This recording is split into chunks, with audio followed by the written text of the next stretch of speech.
Praise the lord. ಪ್ರಿಯರಾದ ದೇವ ಮಕ್ಕಳೇ, welcome to ಮುಂಜಾನೆ ಮತ್ತು ಕಾರ್ಯಕ್ರಮ. ಪ್ರಿಯರಾದ ದೇವ ಮಕ್ಕಳೇ, ಅಪೊಸ್ತಲರ ಕೃತ್ಯ ಪುಸ್ತಕವನ್ನು ಧ್ಯಾನಿಸುವಾಗ 3ನೇ ಅಧ್ಯಾಯದಲ್ಲಿ ನಾವು ನೋಡುತ್ತೇವೆ, ಹುಟ್ಟು ಕುಂಟನು ಪೇತ್ರನ ಮೂಲಕ ನಡೆಯುವ ಶಕ್ತಿಯನ್ನು ಹೊಂದಿದ್ದು ಎಂಬುದಾಗಿ. ಅಲ್ಲಿ ಆ ಹುಟ್ಟು ಕುಂಟನು ಅನೇಕ ವರ್ಷಗಳಿಂದ ಸುಂದರ ದ್ವಾರವೆಂಬ ಬಾಗಿಲಿನಲ್ಲಿ ಕುಳಿತು ಭಿಕ್ಷೆ ಬೇಡುತ್ತಿದ್ದನು. ಒಮ್ಮೆ ಪೇತ್ರ ಮತ್ತು ಯೋಹಾನರು ಬಂದಾಗ ಪೇತ್ರನು ಯೇಸು ಕ್ರಿಸ್ತನ ನಾಮದಲ್ಲಿ ಆತನನ್ನು ಗುಣಪಡಿಸಿದ್ದನ್ನು ನೋಡಬಹುದು.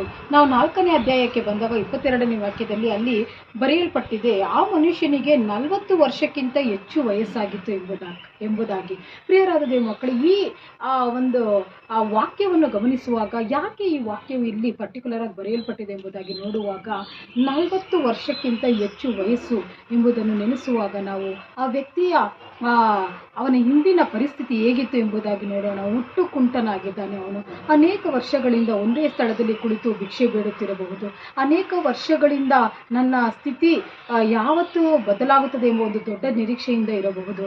ಅಥವಾ ಅನೇಕ ವರ್ಷಗಳವರೆಗೂ ಅವನು ಅದಕ್ಕೆ ಹಾಗೆಯೇ ಹೊಂದಿಕೊಂಡು ನನ್ನ ಜೀವನ ಮುಗಿಯಿತು, ಹೀಗೆ ನನ್ನ ಮುಂದಿನ ದಿನಗಳು ನಾನು ಹೀಗೆ ಕಳೆಯಬೇಕೆಂಬುದಾಗಿ ಒಂದು ರೀತಿ ಅವನು ಮಾನಸಿಕವಾಗಿ ಸಿದ್ಧನಾಗಿರಬಹುದಿತ್ತು.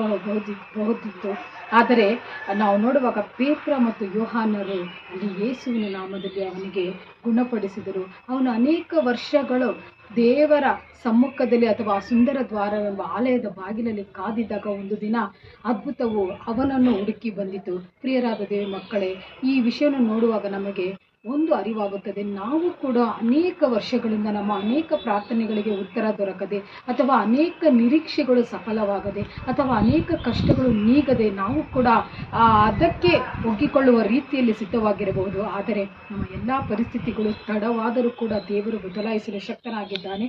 ಅದೇ ತಾನೇ ಹಬಕ್ಕೂಕನು ಬರೆದ ಪ್ರವಾದನೆ ಗ್ರಂಥ 2ನೇ ಅಧ್ಯಾಯ 3ನೇ ವಾಕ್ಯದಲ್ಲಿ ಈ ರೀತಿಯಲ್ಲಿ ಬರೆಯಲ್ಪಟ್ಟಿದೆ, ತಡವಾದರೂ ಅದಕ್ಕೆ ಕಾದಿರು, ಅದು ಬಂದೇ ಬರುವುದು, ತಾಮಸವಾಗದು. ಹೌದು ಪ್ರಿಯರಾದ ದೇವ ಮಕ್ಕಳೇ, ಈ ದಿನ ನಮ್ಮ ಪ್ರಾರ್ಥನೆಗಳಿಗೆ ತಡವಾಗುತ್ತಿದೆಯಾ?